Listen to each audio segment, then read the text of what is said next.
Some say that Hungary is built for a sprint race with the top 8 reversed. Let's do one.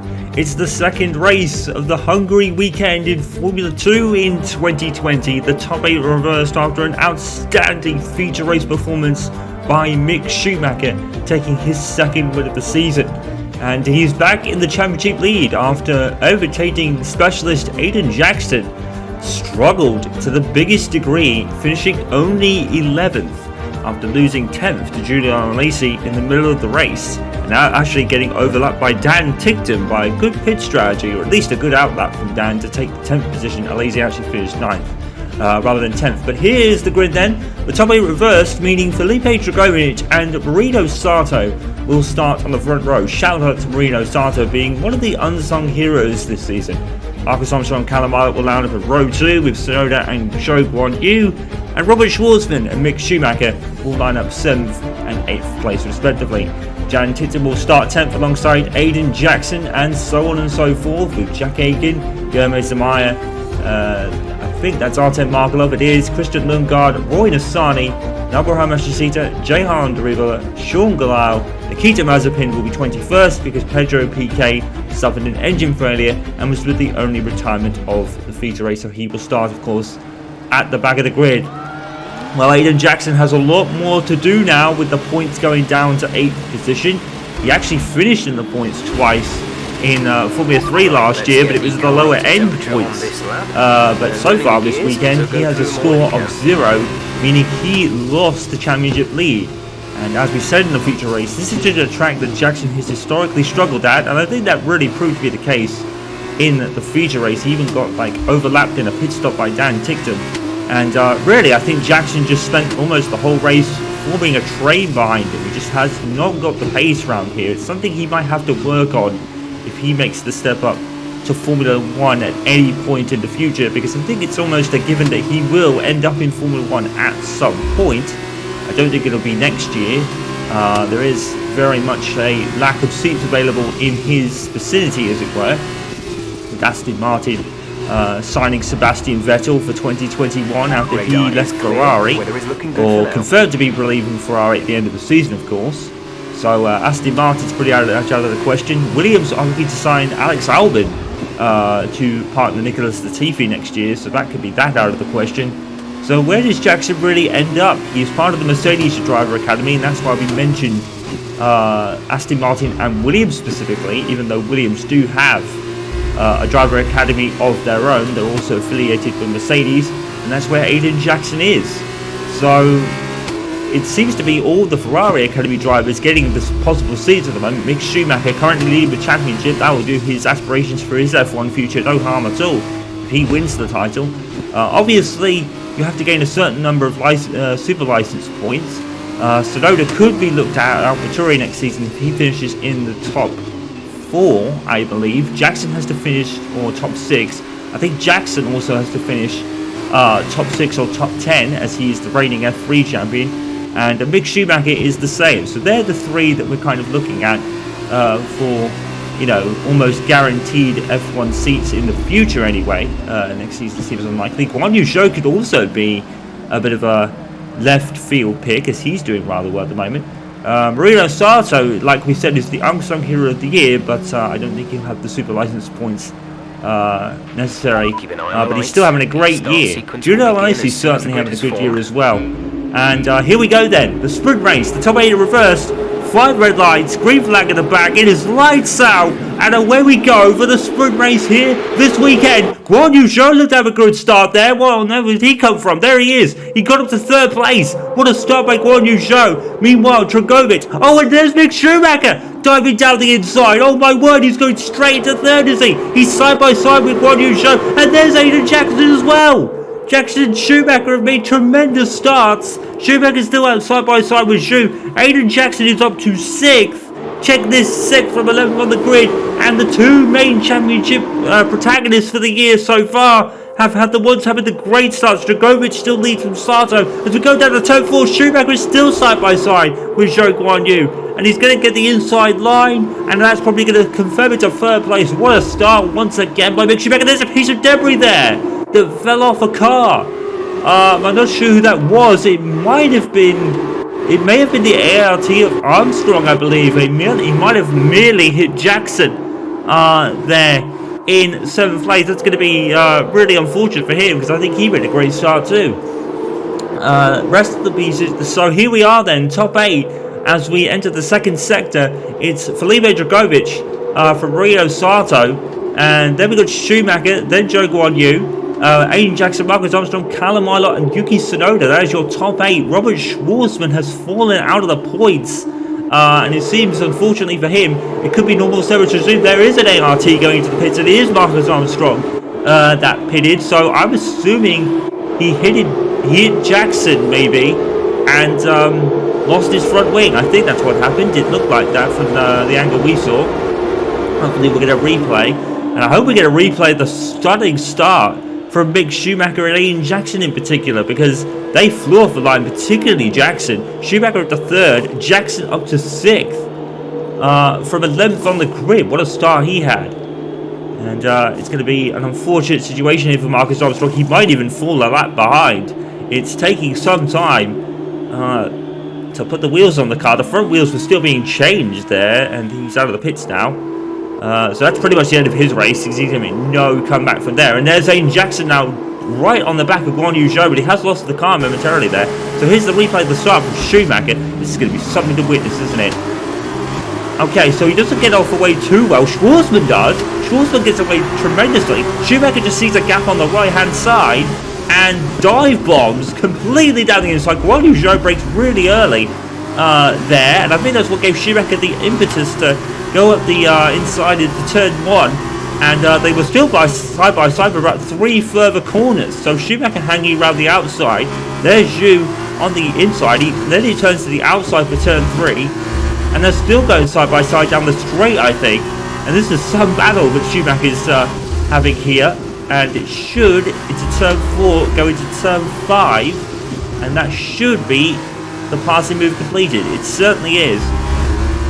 And here's the start from them for Jackson. This is going to be some of the witness as well. Jackson always has started. Oh, we got a lot of revs there in the first phase, but past the lazy anyway. Got like jumped by Aiken slightly.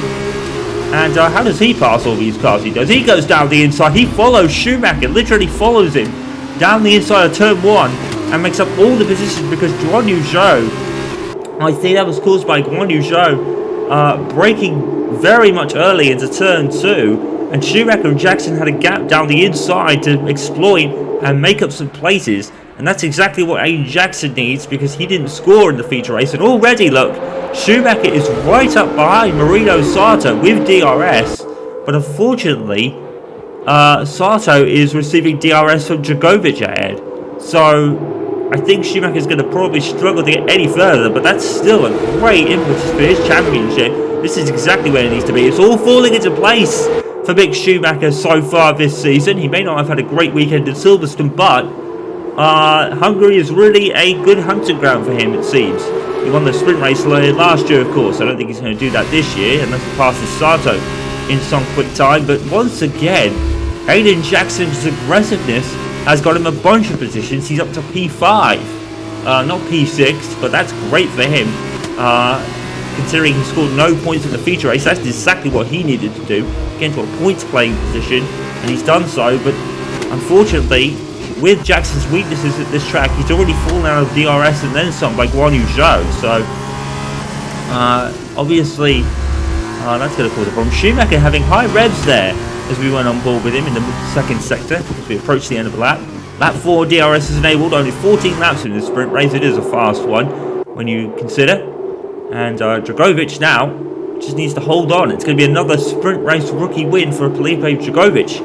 After it was Callum Ilott won the sprint race in Austria, then Gerhard Meyer won the feature race in Silverstone. Now it's going to be another rookie taking a sprint race win. We've already had Aiden Jackson winning this season in the feature race in Silverstone after a magnificent drive, and he's doing another one here. We're already at lap 5 of 14. We're almost at the halfway point already in this sprint race, and it's been enthralling so far.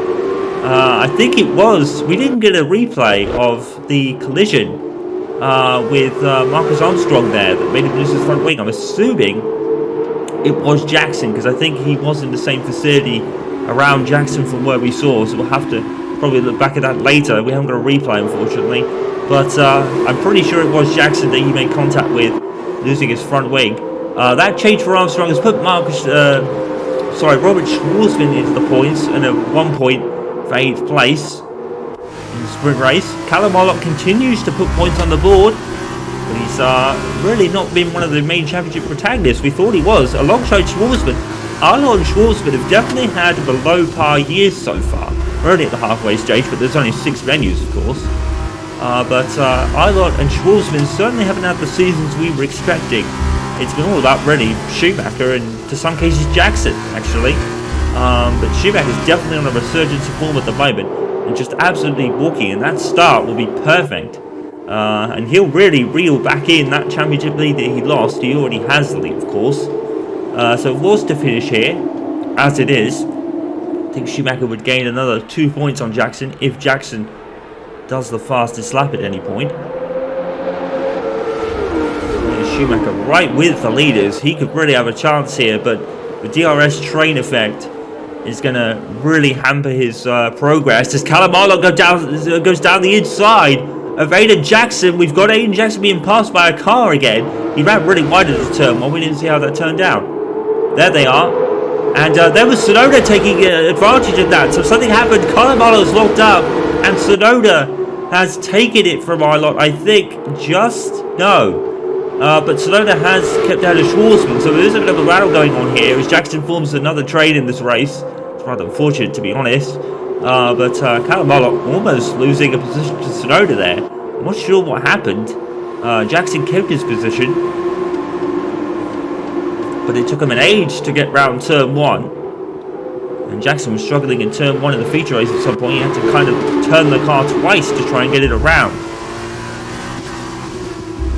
Callum Ilott, part of the Ferrari Academy driver, seats available at Alfa Romeo and Haas.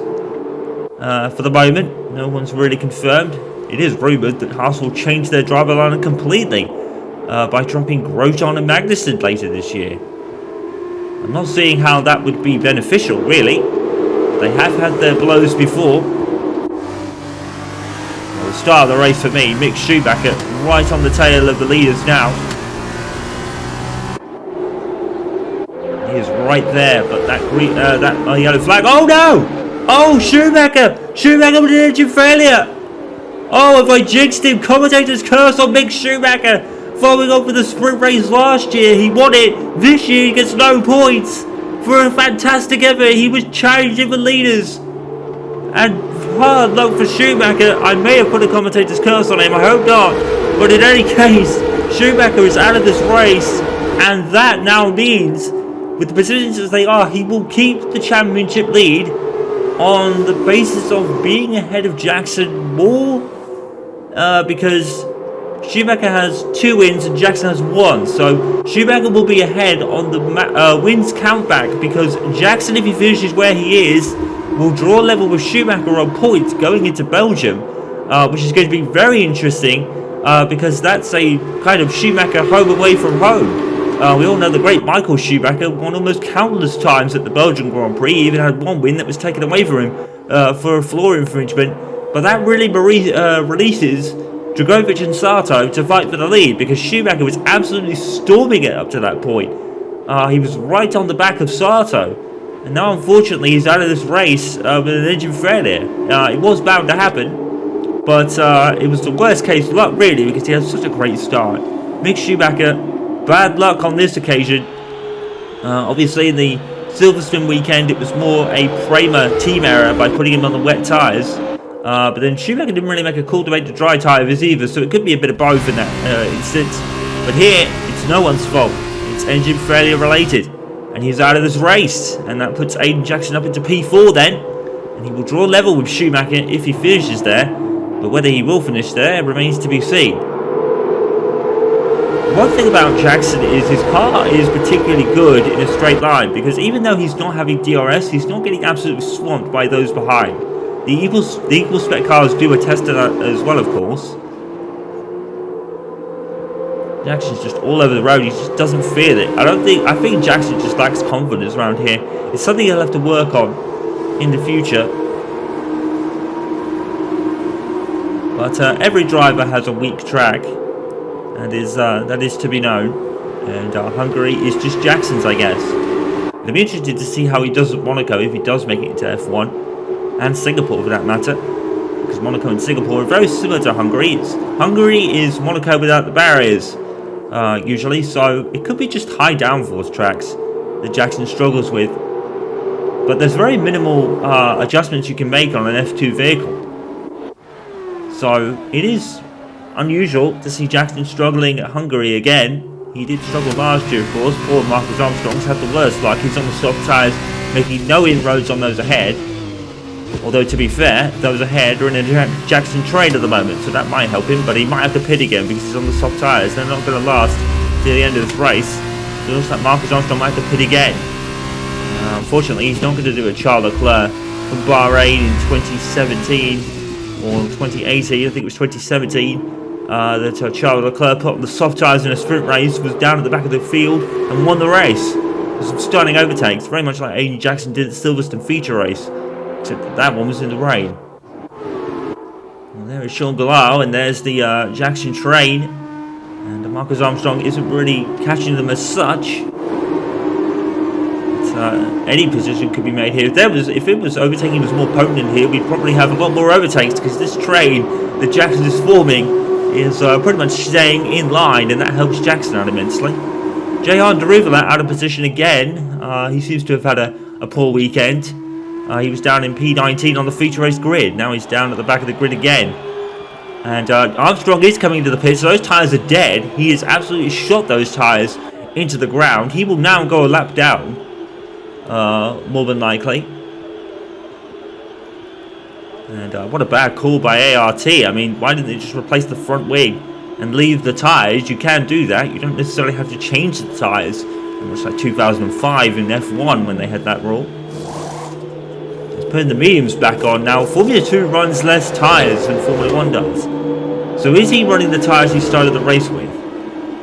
I very much doubt it, but that can happen. You can put those tyres back on if they want. You would very much shoot your race in the foot, though. And here comes the Jackson train. Jackson is going to clear Armstrong just, and that's going to help him because he's gone right in the path of Callum Ilott. And he's going to move right out of the way on the DRS zone. And he's having to really just let everyone through. Armstrong is in a very precarious position here because this Jackson train has been right around Jackson all race long. Oh, he almost turned into the Campos car. Who was that he was turning into? I think it was Samaya. And what was that? Armstrong having a bit of a brake lapse there, almost turning into the Campos of the rookie, Guilherme Samaya. Armstrong, a rookie himself, of course, this season. He lets Galal through, and that's the end of Armstrong's race. He's now a lap down. And he'll probably stay to the end of the train for the end of the race. Meanwhile, Felipe Dragovic just pegging the gap to Sato and keeping him behind. And Felipe Dragovic rumoured to be maybe in a young driver role at Aston Martin. Aston Martin looking to hopefully make a driver academy of their own. And rumours say that Dragovic could be top of the list, which would be very, very surprising indeed. But he certainly is earning it in this race, if that is to be true. He is earning that prestigious position if it is the case. You can be a young driver and still race in F2, as Aiden Jackson is proving. Young driver at Mercedes.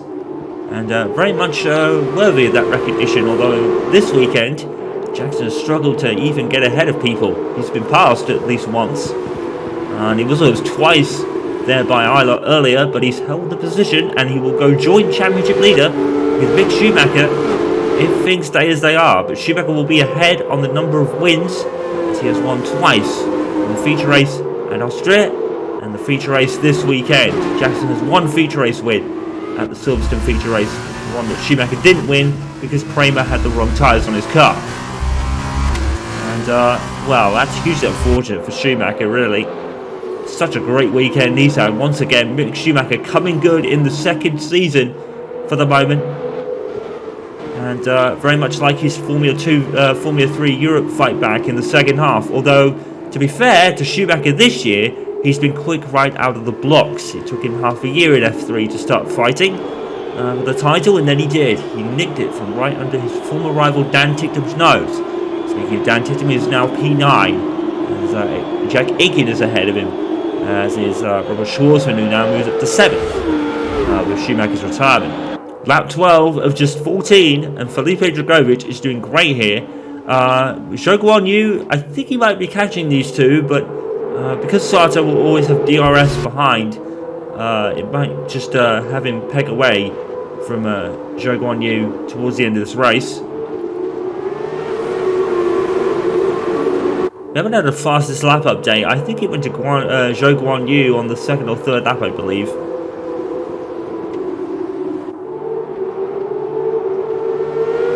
And here's the Jackson trade.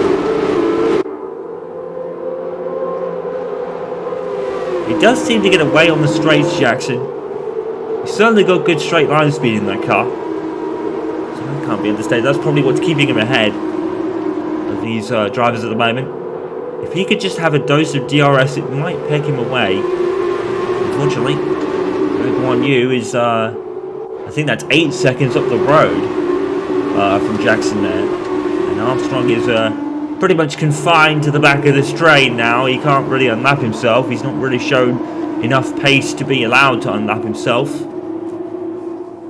And, well, he wouldn't be unlapping himself unless there was a safety car period, which it doesn't look like being. Well, the penultimate lap. And Felipe Drugovich has pretty much led this race from the start. And he now starts the penultimate lap, so it's lap 12, not lap 13. Though Armstrong is now theoretically a lap down anyway. But like we said earlier, Marino Sato, really the unsung hero this season. He certainly had a very underrated one. He's been in the points on many occasions. He wasn't at the feature race in Austria. He was the man that caused a bit of a car park in Austria following the yellow flag period from Tsunoda's spin that brought the safety car out. Aside from that, Sato has been very, very unsung hero, really. Like we said, Sato, his position probably won't get him enough super license points for an F1 drive. To be taken by the likes of Schumacher and Jackson already. Felipe Drugovich getting this win today would certainly help him. And don't forget the super license actually rules were adjusted following Max Verstappen's promotion at 17 years of age back in 2015. Blimey, that was 5 years ago. And he's been pretty much the man in F1 since, if you take Lewis Hamilton out of the equation, of course. This man, Aiden Jackson, really could be the heir to Lewis Hamilton in the future, or at least one of them.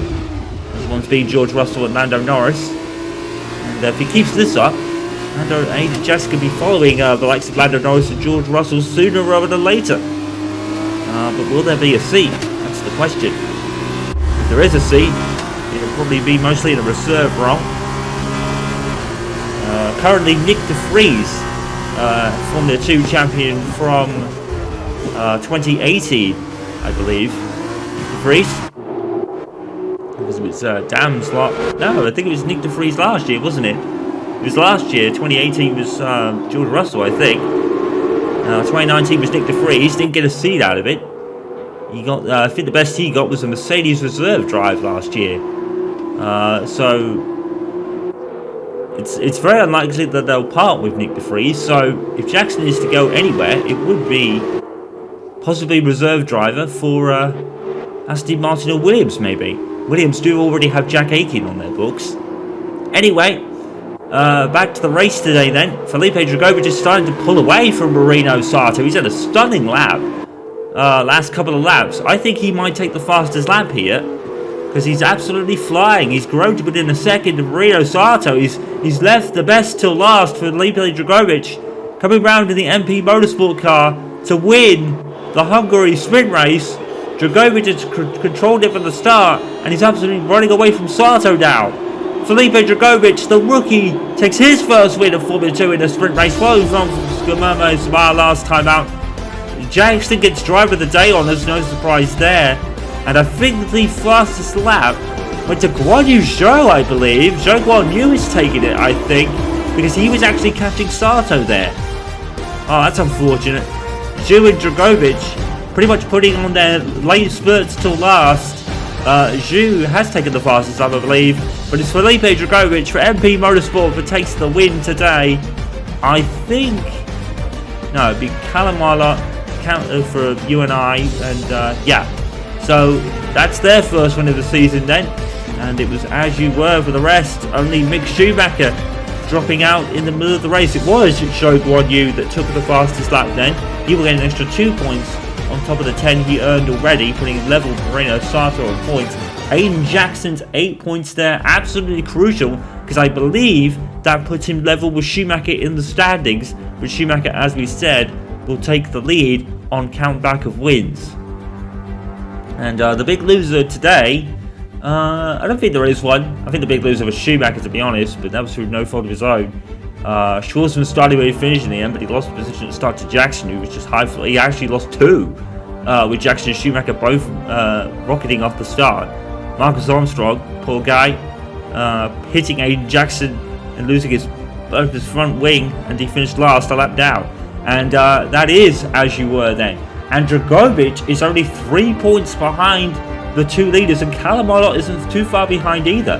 So it looks like being a 4-car fight. And if Robert Schwarzman can continue his resurgent form, he might get in there as well. It's certainly not over. We are halfway through the season, but both championships certainly aren't over yet. UNI Virtuosi are just 7 points behind, and Hitech pretty close as well. Well, it's not over. None of these championships are over yet, but every point is far more crucial with less events this year. But it's certainly not over yet, that is for sure. Felipe Dragovic takes the win today. We head off to the legendary Spa-Francorchamps, hopefully for a dry weekend, but Spa is usually wet, so the normal service will be resumed. It's legendary Spa, it's Felipe Dragovic who wins, and we'll be back when Formula 2 returns for Spa.